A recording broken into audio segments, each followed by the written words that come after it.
Hello everyone and welcome back to the channel. I'm Robbie Rhino, and in today's video I'm going to be reviewing the level 100 reward for the brand new season which started earlier this week on the 14th of June. Wargaming have titled this season the Independence, and if you have bought the Season Pass or the Ultimate Season Pass and got yourself to level 100, you will be getting this tank that I'm scrolling down to here.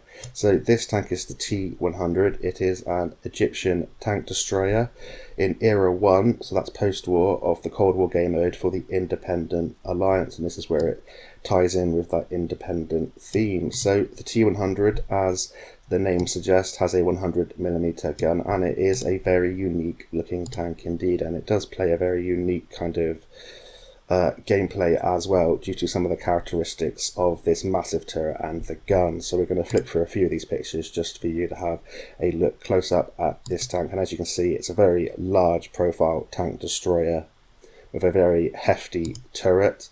It doesn't have much armour at all. The thickest part is, I believe, 90mm on the sides of the turret here. So you're going to be penetrated by pretty much everything that you come across, especially HE rounds and larger, higher caliber, I should say. HE rounds will be doing substantial damage to your tank, but I think it looks pretty cool. It's a unique tank. I think it looks a little bit like a T-Rex, as you can see from my thumbnail for this video. I've put a little T-Rex arms, and I have dubbed this the T-Rex of the Era 1 battlefield, and I'll tell you why as we go through the characteristics of this tank. So I have created this spreadsheet here for you. I'm going to be comparing it to the NM116, which is a Western Alliance tank destroyer, also a premium tank that a lot of people have in Era 1. We'll be running over the characteristics of the T-100. I've also got this tab open here to show you where it fits in terms of DPM of all tanks in Era 1. I'll show you my commander and equipment setup, and then I'll be talking you through 3 gameplays for you in the T-100, so you can see how this thing performs. So, as it's a premium tank, it does earn extra XP, Commander XP, and Silver bonus as well, and these are the same as the NM116, so 20% extra XP, 55% Silver bonus, and a 10% Commander XP bonus.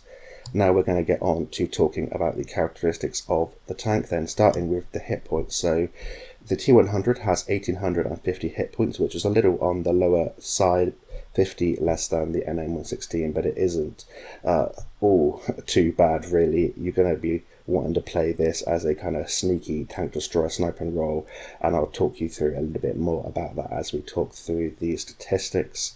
In terms of the view range, you get 505 meters, which is on par with the NM116, and one of the main reasons why I'm comparing these two tanks is because they share the exact same concealment rating, and they are premium tanks, both tank destroyers in Era 1 of the Cold War game mode, and the NM116 is considered a very popular and powerful tank destroyer, so I think it's a good comparison. So now we come on to look at the mobility, and as you can see here, there's a lot of red, meaning it's not good news for the T-100. It does have a 500 horsepower engine, which is 100 more than the NM116. However, you have to bear in mind the T-100 is a larger profile tank, it's a lot heavier, and you're going to have to be pushing around a lot more weight, which means that the power to weight does suffer, as does the forward and reverse speed. So the power to weight ratio of the T-100 is 14.29, 55.2 kilometers an hour top speed forwards, 16.3 kilometers an hour backwards. The hull traverse isn't too bad at 38 degrees a second, but the turret traverse is awful at 27 degrees a second, meaning that if things try to circle you, you can struggle to get your gun round in time. You can improve this obviously with the mobility equipment. I choose not to, and I'll talk to you why when we talk about my commander and equipment setup and the gun characteristics. However, if you did want to improve this, you could improve it a little bit, but it doesn't go up to anything as good as the NM116. As you can see here, the NM116 blows the T-100 out of the water in terms of its power to weight, top speeds, and its traverses. So now we get on to everyone's favourite part of tanks, and that's the gun. As the name suggests, the T-100 has a 100mm gun compared to the NM116's 90mm. So the T-100 fires APDS rounds as standard, heat as the premium option, and HE as the third ammunition for the 100mm gun. The speed is very nice on the APDS rounds at 1415 meters a second, meaning it's very good at sniping at mid to long ranges. The heat is 900 meters a second. It's 50 less than the NM116 in this comparison, but it's still pretty good for heat rounds. And in Era 1 of the Cold War game mode, heat is a little bit more feasible than in Era 2 and 3 because of all the spaced armour in Era 2 and 3. And the HE is 900 meters a second, like the heat round, so not too bad at all, and you don't have to adjust your lead an awful lot, but those APDS rounds are really nice at 1415 meters a second, and if you compare this to the NM116, you'll see that it is a lot better. For its standard rounds, it's a lot faster by around 200 meters a second. There's only 50 meters a second more for the heat on the NM116, and you do get an extra 150 meters a second on those HE rounds.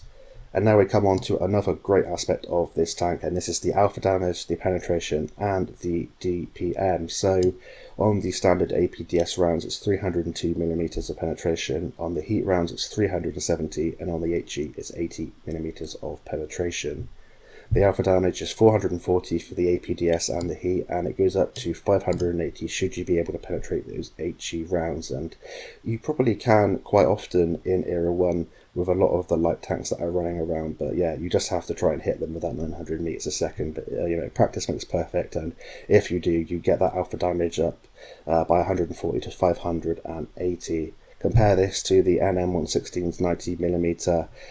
It's got much better pen, 40mm more pen on the standard rounds, 50 more millimeters of penetration on the heat rounds, and 35mm, quick maths, 35mm more penetration on the HE rounds, and you obviously get a much better alpha damage due to the higher caliber gun.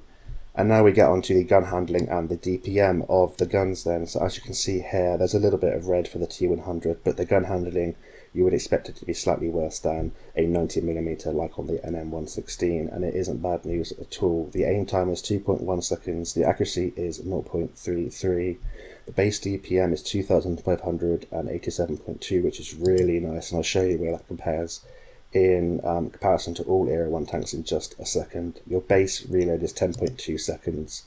You have 48 rounds of ammunition, and if you're not too careful, you can just about run out if you are firing continuously and have a long game. And now we get to the biggest downside to the T-100, and that's the gun depression and the elevation. And I would put this in darker red, but you wouldn't be able to see it. You have 3.2 degrees of gun depression. It's absolutely awful. It's not quite as bad as something like the Bear, which is the Tier 9 German tank destroyer in the Sturmtiger line in the World War II game mode, but this is absolutely awful gun depression in the Cold War game mode, and it can be very frustrating if tanks come up close to you.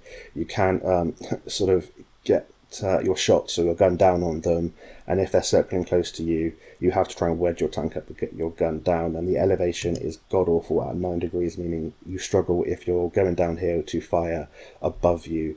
And this is why I've dubbed this the T-Rex of the battlefield. It's got a ferocious DPM, but it does struggle to touch its toes, and as you can try and guess the imagery there, the T-Rex has tiny little arms, and there's obviously a joke going around online that I've seen before that the T-Rex can't do certain things and touch its toes and things like that. This is why I've dubbed this the T-Rex of the Era 1 battlefield. This block here in yellow is the updated statistics with my commander and equipment setup, but before that we'll just discuss this in comparison to the NM116, so you can see that it's a slight improvement for the NM116 in terms of the aim time and the accuracy. The DPM is only 3 less, but the NM116 does have a very good base DPM, so you're in good company there. You can't really compare the reload and the ammo capacity due to the caliber of the gun, but the NM116 does have much better gun depression at 10 degrees and 15 degrees of gun elevation. And we're going to go over here to this spreadsheet here, which is the DPM of every single tank in Era 1, and we're going to see where the T-100 is. This is gone in order from the highest DPM to the lowest DPM, and bear in mind some of these tanks, like here the FE 4005, that's if you penetrate those HESH rounds, which do have slightly lower penetration. on those rounds, so bear that in mind. So I'm just going to colour this one in yellow. These are all the premium tanks in Era 1. The T-100 sits in 1, 2, 3, 4, 5, 6th place in this chart out of all these tanks, so a very good DPM, just slightly above the NM116.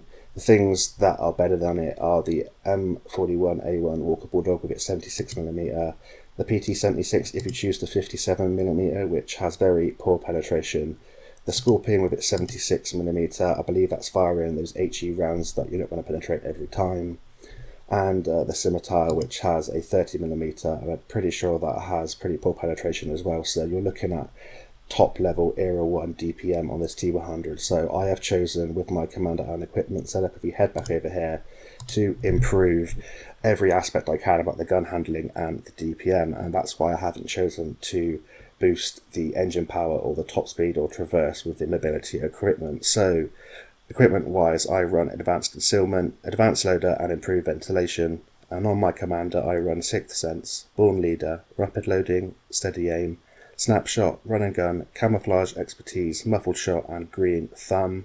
Because of the fantastic concealment rating this tank has, I'm improving my concealment, improving my gun handling with the gun handling perks, improving my DPM with the rapid loading in the commander skills, and I'm improving my DPM with the advanced loader and ventilation with my equipment, and the ventilation also helps with the view range and the gun handling as well. One thing I would note down is that I've took this crew from another tank destroyer or light tank, I can't remember which, so I would suggest you take out the green thumb skill for rapid aim, and that will help with your gun handling that little bit more. But if you choose to have the setup that I do in these replays, you will have a 1.9 second aim time, a 0.26 accuracy, the DPM jumps up to 3,538, and you have a 7.46 second reload for that 440 alpha or 580 should you fire the HE. So I hope that gives you a comprehensive rundown of the T-100. It's a very unique tank indeed, especially with that terrible gun depression and elevation, but fantastic DPM, pretty good gun handling and fantastic concealment. So that's enough talking about the tank. We're going to head over now and have a look at the tank in action. So then, you're joining me here on Duke Lepass, the T-100. I haven't seen many of these on the battlefield, which is to be expected so early on in the season. Just some other content creators and also a couple of people that have already got to level 100. They must be very, very tired indeed right now. So we're going to see how this tank performs when there aren't too many of them on the battlefield. Due to the really poor gun depression of the 3.2 degrees, it just means that you're going to have to try and play this as close to a sniper role as possible. It has that fantastic concealment rating like the NM116, and if you do stay unspotted and hide in foliage, which is why you see me knocking down the bushes here, try and hide this larger profile tank destroyer and just put your gun to work with the fantastic DPM. I run combat rations instead of the smoke consumable, the smoke screen consumable. That's purely because I want to get every single thing I can about the gun as good as it can be in terms of the DPM and the gun handling. Sometimes it does catch me out, and if you find that you're playing this tank like I've suggested in this review and you're finding yourself getting in situations where you can get out of, then by all means I don't think it would make an awful lot of difference if you were to choose to use the enhanced smoke screen. However, this is the way I like to play it. Get that DPM and gun handling as good as possible and do things like I'm doing here. Scan the horizon, use hard cover, use the foliage to stay hidden, and just play a very sneaky tactical sniping role at mid to long ranges, especially at the start of the battle, because you don't have any armor really apart from those 90mm sides on the turret. It goes down to sort of 40mm on the hull and the sides and the rear, and you're going to be penetrated by even quite a lot of HE rounds in Era 1 of the Cold War game mode. So that's how I recommend to play the tank. You'll see me doing it in these replays, and it's not everyone's cup of tea, but if you like playing things like the Charioteer or the NM116, you are really going to enjoy playing this tank until the tanks come up to try and circle you and get under your gun, or they're above you and you can't shoot them, and you're going to see some instances in the gameplay where it can be really awkward, and that lack of gun depression and lack of elevation can make you panic a little bit. It makes me panic still. I wouldn't say like I'm crying and sweating, that kind of panic, but you know, you're trying to get your gun down any way you can, and it's so frustrating, especially with the traverse on the turret as well. It's just one of those things. It's just a downside to the tank, and it could be an absolute beast, an absolute monster, if it did have extra gun depression and elevation, as well as turret traverse. But of course there's got to be some downsides to balance out the tank, and I think it's really well balanced. It's a very unique vehicle. It's not going to be everyone's cup of tea. A lot of people will find it kind of unplayable because of the gun depression, and I completely understand why. You'll see here even the slightest of ridgelines mean that you have to sort of angle your tank downwards to get your gun down. You've got to think about how you're angling your tank to get away out of trouble, especially if you don't run the enhanced smoke screen. And you'll see me trying to think about my shots a little bit more in this tank than you would in any other tank, and sometimes you've got to expose yourself a little bit more, like I did just pull forward then in front of this FE107, but I'm trying to take him out as quick as possible before he gets too close. You see here that he's in a good range for me to take out, and unfortunately we bounce a shell off him at this range. The traverse on the hull is just good enough with the turret traverse to keep up with this FE107. Fortunately for us, he does crash and we take him out, take our time to let it aim in a bit and take him out, but we've already lost a substantial amount of health to him, and hopefully we can keep our hit points for later in the battle. And that's just what you've got to do with this tank. When when tanks are circling you, the best thing to do is to free aim. Do not auto aim. Go into sort of the first person mode. Don't go into the 4x zoom, and just point your gun in front of them by what you'd consider to be like 5 meters, something like that, and fire, and you should be able to hit them in the center mass then. I might do a video on trying to shoot tanks on the move in the future, but you're seeing me here go way too close to this NM116, which is the tank we've compared it to. You have to go a little bit further, then go down the hill again to get a shot into him, and it just means you do lose a little bit extra hit points sometimes in engagements when you otherwise wouldn't if you had more DPM.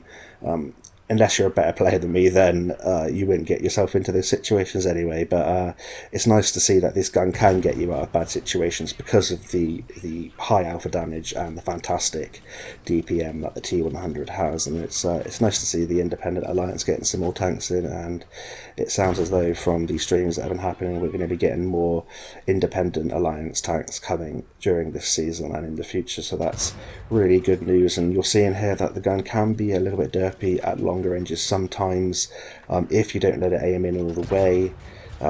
That's why I suggested maybe taking the green thumb skill out of your commander and putting in the extra skill. I can't even remember what the skill was, I'll just check for you. I recommended putting rapid aim in, which will help with aiming in, and the dispersion on the reticle, because when you have been moving at your top speed and you're stopping, things like that, it just means your bloom does go quite high and you have to wait in for it to aim. It's okay at distances like this because you can use your concealment to your advantage.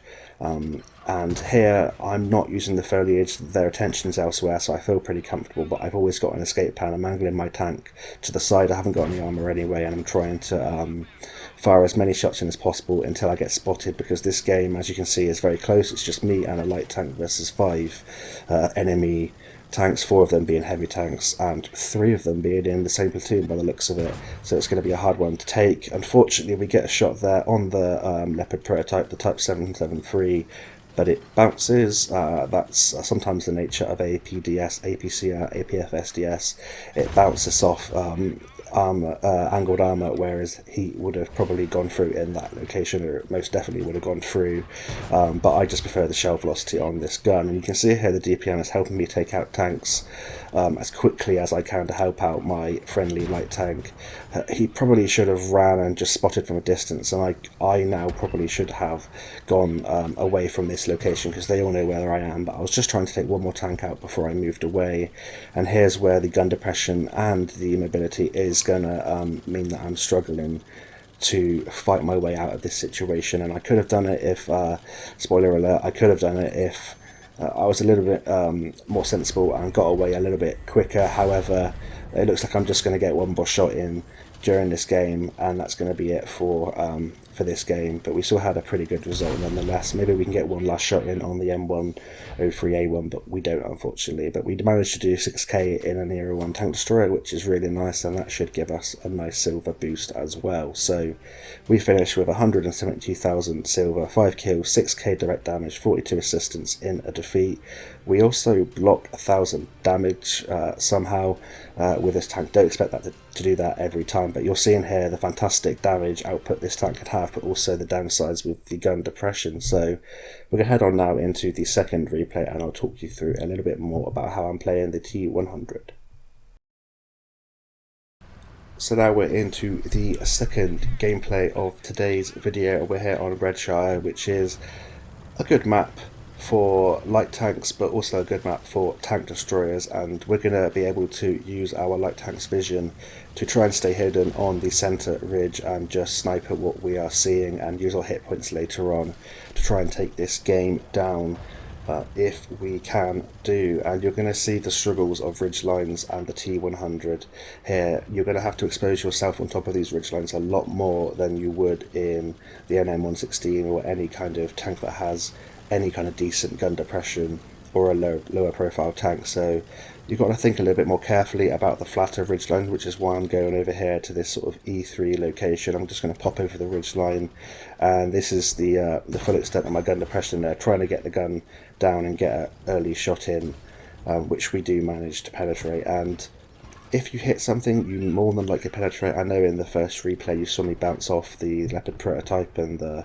think it was the FV101 Scorpion, but that doesn't usually happen. The penetration is more than enough on the standard APDS rounds, which is why I carry only 5 HE rounds for the lightly armoured tanks, and I carry the rest of APDS. But the heat rounds probably would do you quite well if you're firing at mid-ranges to shorter ranges, and you'll penetrate things like the T95, E3, things like that, that you might otherwise struggle to penetrate, and the turret of the M103A1, things like that. If you are struggling, those heat rounds with 370mm of penetration will do you a lot of good. So we're just going to be hanging around here in this E3 location, trying to get shots at tanks that are spotted towards the sort of south. I know that there is towards the south east an FV4005 located on the hill, and if he sees my shell tracers, he knows I'm spotted, he will try and get a shot at me. I don't know if that shell tracer that flew over my turret just then was him, but if he hits me, I'm either going to be completely decimated, or I'm going to be taken out of the game. I don't want to be losing any hit points just yet. There's a lot of times in this tank that I've got into situations where I probably could take this one down if it wasn't for the mobility or the gun depression, or the fact that I've lost too many hit points early on exposing myself, meaning that I don't have the hit points later on to take a hit. I'm not saying don't take a shot if you need to take tanks out of the game. I've took a risk there, popping over to try and get a snapshot into that T44A, and you're seeing that sometimes when you snapshot this tank, it doesn't hit all of the time. I believe if you do improve your gun handling as much as you can, like I've tried to do, you will hit most of your shots, especially if you fully aim. And like we were just talking about with the penetration, you should penetrate most of your shots. And for a free-to-play player without a premium account, something like that, this tank should still make you a fairly decent chunk of silver. And if you use it with your silver boost and you're an avid fan of playing in Era 1 in the Cold War game mode, this tank should be good. It's a nice challenge. It's definitely not, I would say, as competitive as the NM116, but in terms of DPM and alpha damage, it's a really nice sort of unique tank destroyer to have in Era 1, and it's not a bad level 100 reward. It's kind of a bittersweet kind of tank to play. It can be frustrating, like exceptionally so at times, but also that gun like there, and the DPM and the 100mm with that 440 alpha damage means that you can take out tanks on hit points that you wouldn't be able to if you were in something like an NM116 with a 90mm and less alpha damage, as it were. But we're seeing here the struggles of trying to get our gun down. We're going to have to go down over this ridge to try and get that FV101. Unfortunately, by the time we've managed to get over this ridgeline again, we can't get our gun down in time, and this is the problem and the kind of dilemma you're faced with the T-100 is, do you improve the mobility of this tank so you're able to chase tanks like the light tanks around, or do you just go all in on the DPM and the gun handling? And I've chose the latter option, but you might want to play around with your selection. I definitely do with different tanks and different setups. I might try and maybe run an advanced powertrain to get the grunt in the engine a little bit better, to move this tank around a bit quicker. Unfortunately, there's nothing you can do about the gun depression. That's just the model of the tank and the nature of the tank, hence why I've called this the T-Rex. I guess if you look at it that way, it does seem a little bit more fearsome. You can use that DPM to savage the battlefield and just try and not get those the prey below your feet where you can't actually touch your toes. So we're trying to get as much damage here on these mid-ridges. We're going backwards and forwards along the mid-ridge, just trying to get shots in to what's spotted. We're having problems here again getting our gun down on this ridgeline, so we have to reverse back up. The reverse speed isn't fantastic, even though it's not absolutely awful if you're used to playing World War II, but for Cold War level it's not great. Again, we have to move forward here down this slope to get a shot in here on this T-44A, meaning that we couldn't get our aiming circle all the way in and we missed the shell. So you have to think about your positioning a lot more. It's a lot more of a challenging tank destroyer than something like a Charioteer or an NM116, which I would say is a better tank destroyer if you want to be competitive. But for a player that likes a challenge, for a player that likes unique tanks, I'd say this is still a pretty good reward, and it's maybe not the reward that people were hoping. I know some of the rewards have been really good lately, like the Leopard 1A1, things like that. Anything Era 2 and above or World War II related, people will really like. An Era 1 will reward for level 100. It's probably not everyone's favourite, but I still quite like it. It's fairly unique, and I've been having a lot of fun playing with it, even though it can be frustrating at times. You're seeing me here trying to use the foliage and stay hidden. You'll see the great concealment here. I mean, we're not getting spotted until we're pushing forward and exposing ourselves to the light tank on our right and the heavy tank in front of us, and you can get a fantastic concealment rating with this equipment and commander setup that I have got.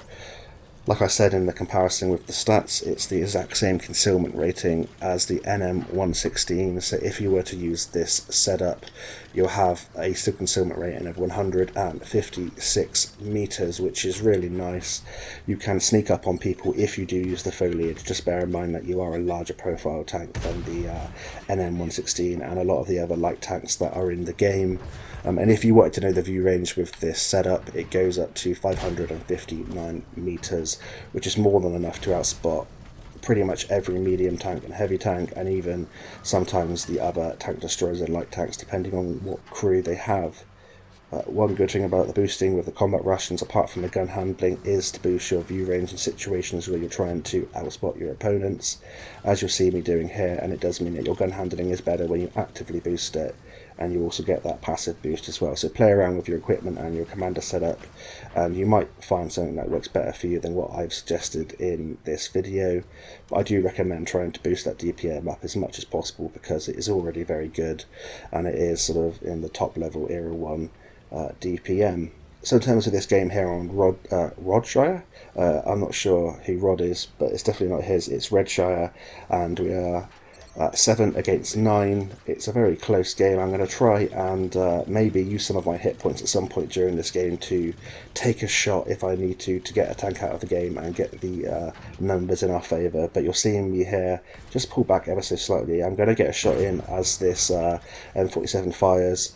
I'm going to reverse that now to use the stead wreck as cover, and I'm hoping to keep him tracked in place there.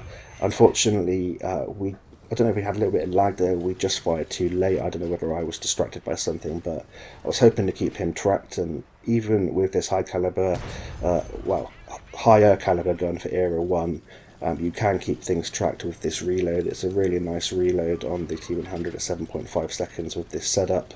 And with that 440 alpha damage, you really do feel like you are chunking some of the tanks down.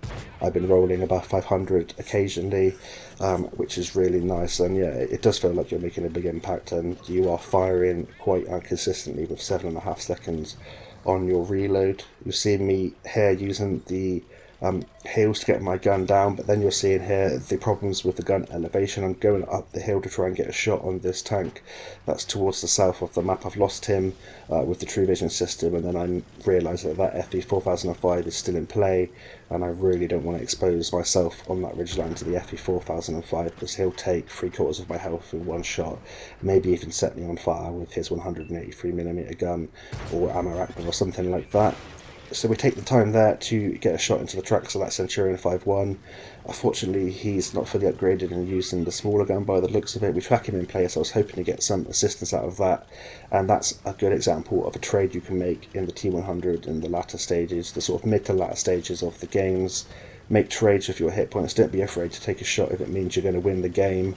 The only downside sometimes is that because of the armour, you might get sunfire, you might get anoracked, but it's a risk worth taking. And now you're seeing me use the mobility, which, although it isn't as good as you'd hope for, isn't as good as the NM116 or the Charioteer or another tank like that. The concealment and the mobility sort of combined mean that you can flank people like this with ease, or tanks like this with ease that are in the middle, like that T-44A. They can't see me through all of this foliage, and he wouldn't have been able to see me in time for me to take him out. So that's a good thing for this tank.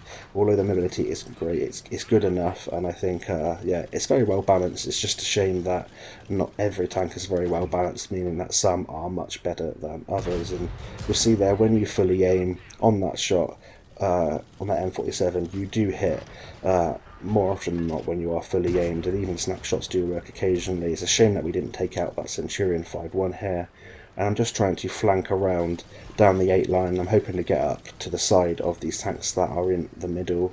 It's 4 against 5, so it's a very close game. I'm just hoping that my teammates stay alive, and I'm trying to take out as many tanks as I can when I see them, aiming in for as long as possible on that M46A1, take him out of the game, and we're racking up the damage. We're up to 5.7k damage, racking up the kills, and it's now 4 against 4, and I'm hoping that we are able to take this one down with our team.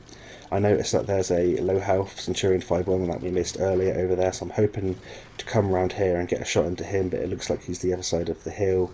There's an FE 4005, so I don't really want to sit out in the open for too long, although I do trust the concealment. And if you look at the minimap in the bottom right hand corner, you'll see there's a big difference between my detection circle and my view range, and this concealment really does help you out in a lot of circumstances. But yeah, bear in mind, like I've said before, you are a larger profile tank destroyer with a very large funky T-Rex head of a turret, and you will be spotted if people are smart enough to try and spot you on the horizon using the true vision system. So now that tank towards the west side of the map gets taken out, we're going to head over towards the east to join our teammates. At the time, I thought that this was the best play. I wanted to stick with my teammates just in case anyone came up behind them. We could all take them out together, use our combined firepower. In retrospect, it was a bad move. I probably should have used my concealment to spot for the team. We're getting capped out, and I immediately should have gone back to the cap to defend it.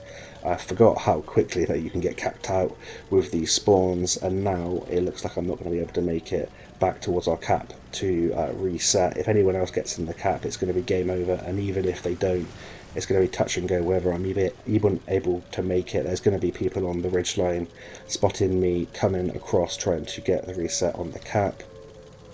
Our teammates go towards the cap circle, which is way too late. We're only going to win if I manage to get a reset in. Unfortunately, we don't. We see the Centurion 5-1. He spots us. We try and get a shot in, but someone else goes into the cap, and it's just going to be game over from there, unfortunately. But we still have a relatively good game in the T-100, showing you that, again, the downsides do mean that you can lose out on matches you otherwise might have won, but you can still put out a good damage number. You can make a good amount of silver. We finished top of our team with 7 kills, 5.8k damage basically, and I wasn't trying to report then. I was trying to look at the performance report to see who capped, just because I was a little bit salty at the end of that game. There's nothing wrong with capping. They did the right thing. They won the game. I was just really frustrated that someone capped and I wanted to push my damage total even higher in the T-100, but they did the right thing, so GG's to them. So we're going to head over now to the third and final gameplay and see if we can actually get a win in the T-100.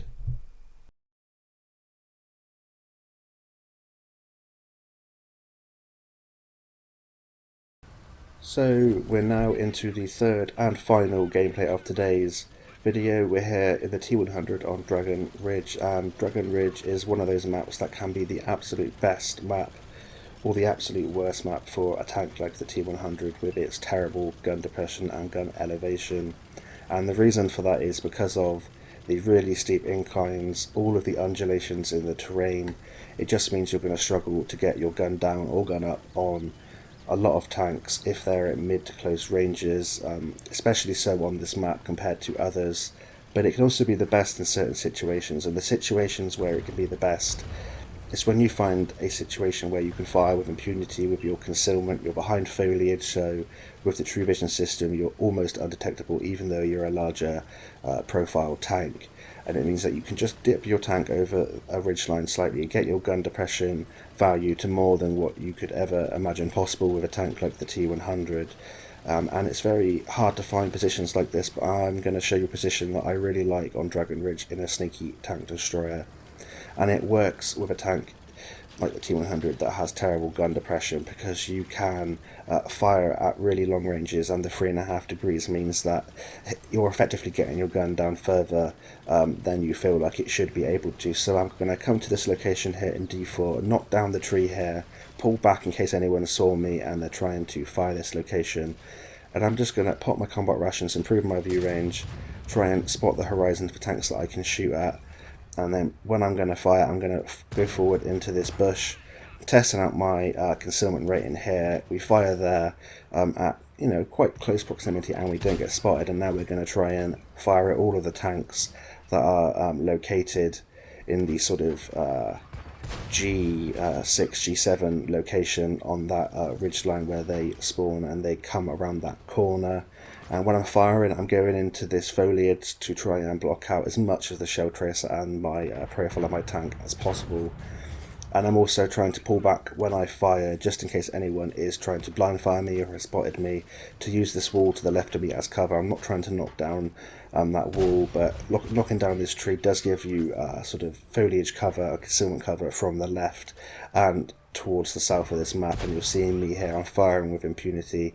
I'm just dipping my tank over this ridge line, and it means that I'm able to get shots at tanks when they are spotted. And the quickest way that I found to acquire a target is just to auto aim. Constantly press that RB button or whatever button you're assigned to auto aim. You lock onto a target, and if it locks onto a target, it means that you do have a shot at that target, and it means that you're gonna be able just to go into your sniper view then and auto aim, and then manually aim to get the aiming circle down and fire at the weak point of that tank.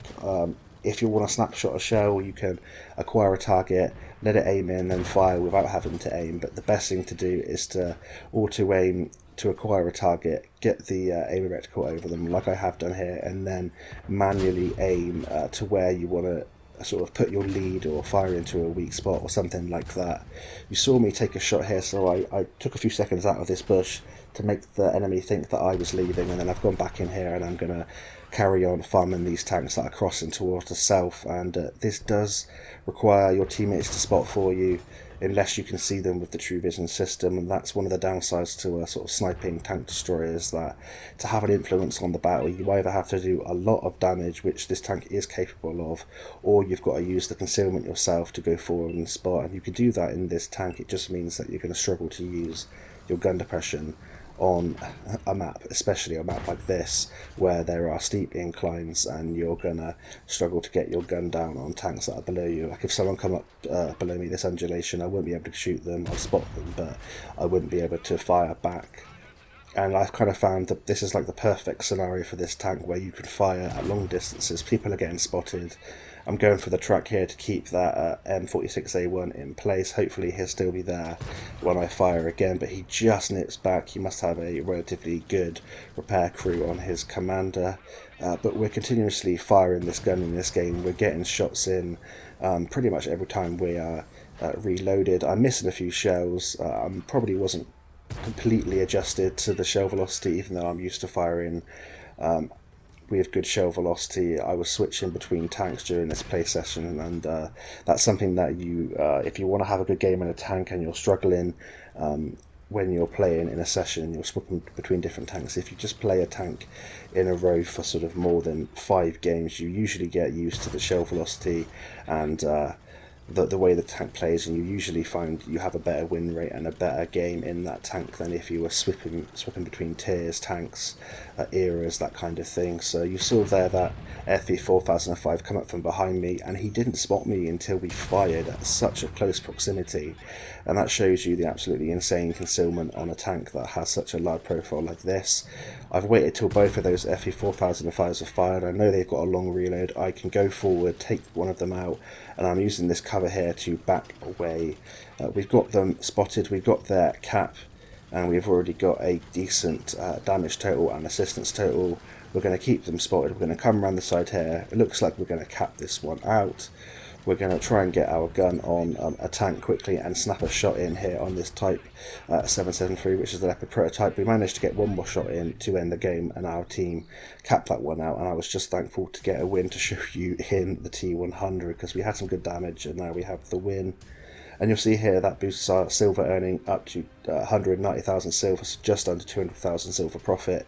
We finished MVP in that game with 2 kills, 4.9k direct damage, 1700 assistance, and showing that you can play this good sniping role very well with this tank, and it's excellent DPM, but there are a lot of downsides that you're going to have to consider when playing this tank, and it's a bit of a challenge, but it's not an awful tank. It's just a bit of like a Marmite tank. You're either going to love it or you're going to hate it, and I hope that you all love it if you have bought the season pass. So thank you very much for watching this review. I hope you found it helpful, and until next time, I will see you on the battlefield, and bye for now.